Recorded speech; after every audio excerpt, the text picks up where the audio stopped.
I am not large. I could sit in the cup of a human hand and still have room to fold my wings twice over. My scales are the color of river copper, and my tail is barely longer than a spoon, but smallness has never stopped me from carrying mountains, one pebble at a time. This is the story of how I learned that, and how a human named Mira taught me what treasure is really for. I was hatched on Kalis 9, a mining moon at the far edge of human space, in a stone nest tucked deep inside a cave system that had been safe for 100 years before it wasn't. I do not remember much from before the collapse. I remember warmth and the sound of my clutch siblings breathing beside me, and then I remember cold and silence and a beam of white light cutting through the dust. That light belonged to Mira Solano, a xenobiologist assigned to catalog the moon's underground ecosystems. She was not supposed to bring a wild hatchling dragon back to the station. She did it anyway. She wrapped me in the sleeve of her jacket, against every regulation in her handbook, and carried me 2 kilometers back through collapsing tunnels because she said, later, that she could not leave a living thing to freeze in the dark. That was the first thing I learned about humans. They break rules for small breathing things. I did not understand yet how big a thing that was. I only knew that her hands were warm and her heartbeat was steady, and I stopped shaking somewhere around the 3rd kilometer. The station called Haldron Outpost was not a beautiful place. It was gray corridors and humming vents and windows that looked out on gray rock and a black sky full of hard, cold stars. There were 40 humans stationed there, all of them far from home, all of them counting down the months until their contracts ended and they could go back to warmer planets with green in the sky. Mira had 11 months left when she found me. She never once complained about the cold, or the gray, or the distance. She complained about the coffee, which she said tasted like recycled sadness, but never about the rest. She raised me in her quarters, against regulations again, feeding me mineral paste from a dropper until my jaw was strong enough for real food. She named me Pip, because she said I reminded her of a seed, something small that did not look like much yet, but had a whole tree folded up inside it, waiting. I liked that name. I grew into it slowly, the way seeds do. By the time I could fly across a room without crashing into her monitor, I understood 4 things about Mira. She worked too hard. It missed her family more than she ever said out loud. She kept a photograph of 3 people, a mother with silver hair, a father with Mira's same crooked smile, and a younger brother holding a dog, pinned above her desk, and she looked at it every night before she turned off her light. And she loved shiny things, not for their worth. She was not the kind of human who cared about money. She loved them the way you love a sunset, or a good song. She would hold up a piece of raw quartz to the lamp and just watch the light break apart inside it, and her whole face would go soft and quiet, like the stone was telling her something true. Dragons of my kind are not born loving treasure. We are bonded to it. We learn what to want by watching what our person wants. I did not know this consciously. I only knew that the sight of Mira's face going soft over a piece of rock made something warm curl up in my chest, and I wanted to see that face again, and as many times as I could manage. So one night, while she slept hunched over her desk with her chin nearly touching a tray of unlabeled samples, I did something I had never done before. I slipped out through the old ventilation shaft behind her bunk, the one she pretended not to know I could fit through, and I went down into the moon. The tunnels of Kalis 9 were not friendly places. The mining company had stripped the easy veins decades ago, and what was left were deep, twisting caves full of sharp turns and sudden drops. The air in some pockets carried gas that could put a grown human to sleep in minutes and could do far worse to something my size. There were creatures down there too, cave crawlers, mostly, 6-legged things with shells like polished stone and a bad temper about anyone wandering into their tunnels. I did not know any of this the first night. I only knew that somewhere below the station, there were veins of quartz and garnet that caught the light the way Mira liked, and I wanted to bring one back to her. I found a piece of rose quartz that first night, small and rough and probably not worth anything to anyone who understood value the way markets understand it. I carried it home in my mouth, climbed back through the vent, and dropped it on her pillow before she woke. She found it in the morning. I watched from the shelf above her bunk, pretending to be asleep, and I saw her pick it up, turn it over in her fingers, and smile. Not a big smile, just a small, surprised, private one, the kind humans give when something unexpected touches them gently. She set it on her nightstand and went to work without saying a word about it. But that night, when she came home, the first thing she did was look at the little stone glowing pink in her lamplight, and something in her shoulders loosened. That was enough for me.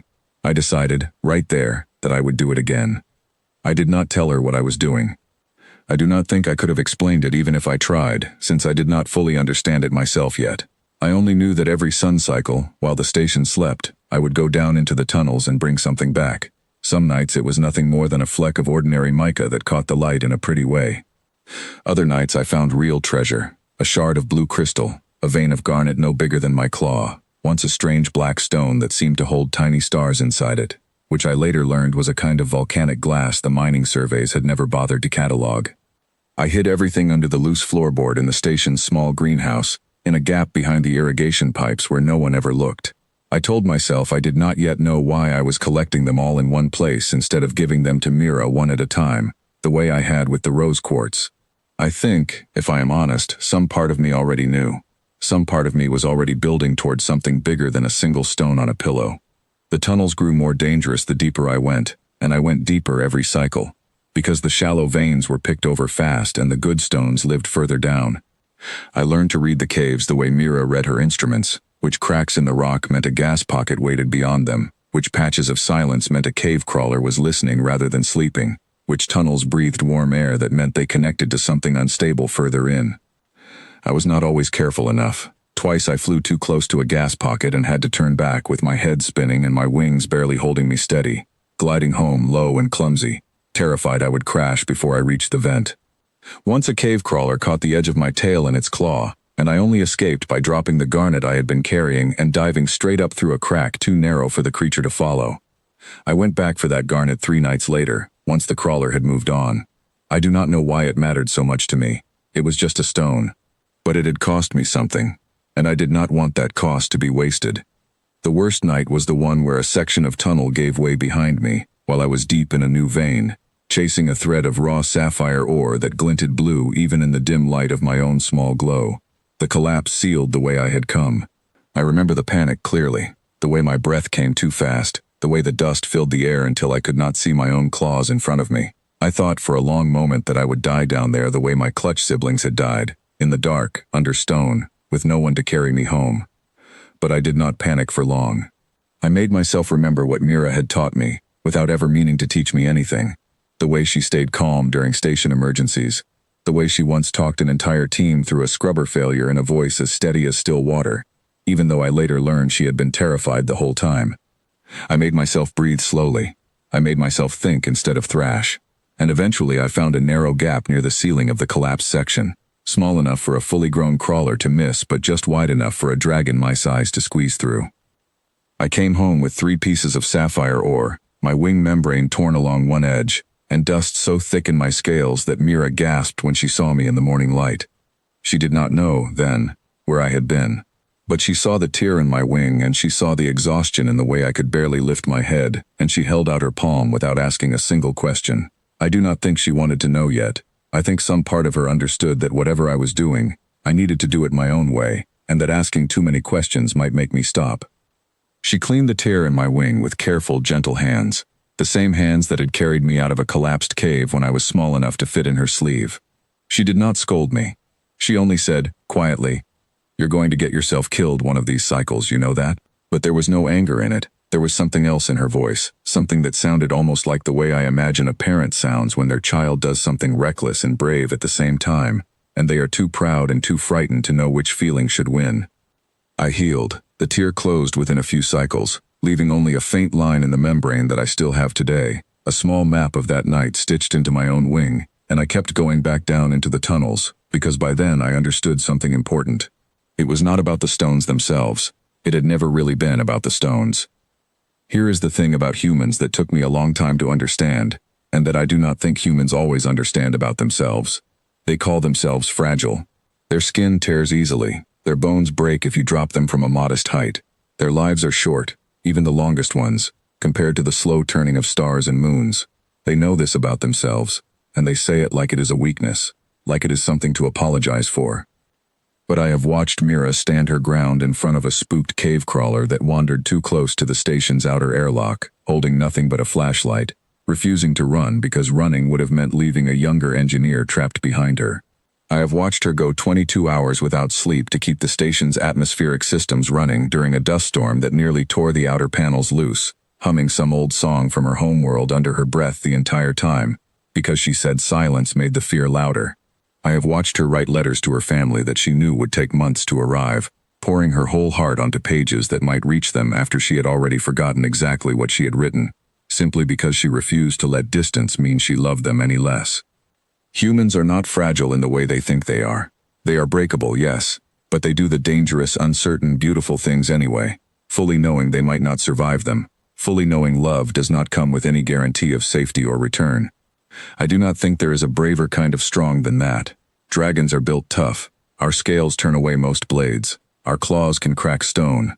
But I have never once, in all my life, had to choose to be brave the way Mira chooses it, over and over. In small, ordinary moments, no one will ever write a story about. I wanted, more than anything, to be worth that kind of love. By the time I had 90 stones hidden beneath the greenhouse floorboard, I finally admitted to myself what I had been building toward all along. Mira's birthday was coming. She had mentioned it only once, months earlier, in the offhand way humans mention things they do not expect anyone to remember. A small comment while filling out a station form that asked for her date of birth. I remembered it anyway. I remember everything Mira says, even the things she thinks are too small to matter. I decided I would make her a crown. This was, I will admit now, an ambitious plan for a creature who had never built anything more complicated than a hiding spot behind an irrigation pipe. I did not know how to shape metal, or bind stones into a circlet, or do any of the things a real jeweler would know. What I had was patience, stubbornness, and 90 stones I had nearly died collecting one at a time. I found a hobby laser pen in the station's workshop, the kind engineers used for delicate repair work on small instruments. It was not built for someone my size to hold, and it was certainly not built for jewelry making, but I did not know that yet, and ignorance turned out to be useful. I practiced first on scrap metal I found in the recycling bin, burning my claws more times than I want to admit, filling the workshop at night with a smell like hot copper that I hoped no one would notice by morning. It took 4 nights to get even the basic shape right, a thin band that could sit around a human head without slipping. It took 3 more to learn how to fuse the stones into the band without cracking them, since garnet and quartz did not react well to too much heat, and I ruined at least a dozen good stones learning that lesson the hard way. I worked in the dark, mostly, because the workshop's overhead lights would have woken anyone passing by, and I did not want anyone finding my project before it was finished. I worked with singed claws and tired wings, and a determination that surprised even me, because I had never wanted anything before the way I wanted this to be finished, and finished well. It did not come out perfectly. By the time I fit the last stone, the black volcanic glass with the tiny stars trapped inside it, into place, the band was slightly crooked, dipping lower on one side than the other. The stones were not arranged in any careful pattern. Some were large, some were barely bigger than a grain of sand, and they sat together in the order I had simply found them, month after month, cycle after cycle. It looked, if I am being completely honest, a little bit like chaos wearing the shape of a crown, but it caught the light. When I held it up to the greenhouse lamp on the final night, testing it one last time before I lost my nerve completely, it threw small fires across the walls, dozens of tiny colored lights scattering over the plants and the pipes and my own copper scales.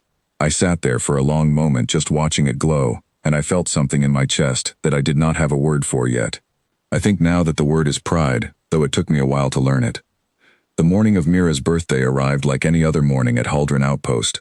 Gray light through the narrow windows, the hum of the recycled air system, the smell of ration coffee that Mira always complained about and always drank anyway. She sat down at the small table in her quarters, coffee in one hand and a nutrient bar in the other, still half asleep, her hair pulled back in the loose knot she always slept in. I had rehearsed this moment more times than I care to admit.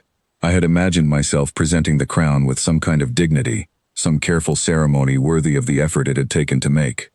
Instead, when the actual moment arrived, my nerve nearly failed me completely, and I ended up simply dropping the crown onto the table between her coffee and her ration bar with a small clatter, unable to say anything at all, my heart hammering hard enough that I was certain she could hear it. She went very still. For a long moment she did not move, did not speak, just looked down at the crooked little circlet glowing faintly in the morning light, its stones catching every stray beam that came through the window. Then she set down her coffee, very slowly, like she was afraid any sudden movement might make the whole thing disappear. She picked it up in both hands, the way you would pick up something made of glass rather than something made of scavenged rock and stubborn effort. I watched her face do something complicated, something that moved between laughing and crying so quickly I could not tell which one had won, and I realized, with something like wonder, that I had never seen her look quite like that before, not in all the time I had known her. "Pip," she said, and her voice cracked on my name in a way it never had before. Where did all this come from? I collected it, I told her. It was the simplest true thing I could say. A little every cycle, since the rose quartz. That was months ago, she said. I know, I said. I kept going back. She looked at the crown again, turning it slowly in her hands, and I watched her notice things I had not expected her to notice. The places where the metal was slightly uneven from my early clumsy attempts. The way certain stones were nearly worn smooth from how many times I must have carried them through narrow tunnels. The small dark mark on one edge of the band where I had burned it too many times trying to get the shape right. She traced her thumb over that mark for a long moment without saying anything at all. How long have you been doing this? She finally asked. Every day, I said, since the garnet. She put it on. It sat crooked on her head, exactly the way I had made it, dipping lower over one ear than the other, catching the greenhouse light through the window and 90 small, uneven fires that scattered across the table and the walls and her own tired, smiling face. And I thought, watching her, that she looked less like someone wearing treasure, and more like the treasure itself, the crown simply proof of something that had already been true all along. She did not say thank you right away. Instead, she reached out and pulled me gently against her, the way she had the very first night she carried me out of the collapsed cave, and she held me there for a long moment without speaking, and I could feel her heartbeat, steady and warm, the same as it had been all those months ago when I was small enough to fit inside her sleeve. You could have just given me one stone, she finally said, her voice thick. Any one of these would have been enough. I know, I said, but you deserved all of them. She laughed then, a real laugh, wet and surprised, and wiped at her eyes with the back of her hand in the quick, embarrassed way humans do when they do not want to admit they are crying. You are entirely too much dragon for something so small, she said.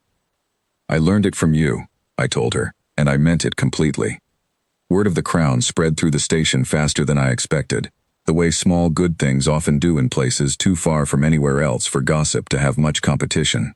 The other engineers stopped by to see it, and Mira wore it through her entire shift that day, crooked and glowing and completely impractical for station work, and she did not take it off even once, not even when her supervisor raised an eyebrow at it during the morning briefing.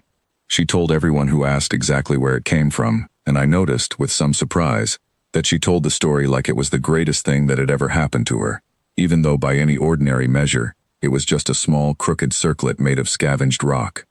That night, after her shift ended and the station quieted down again, she set the crown carefully on her nightstand beside the photograph of her family, and for the first time since I had known her, she did not look at that photograph with the small, familiar sadness I had grown used to seeing.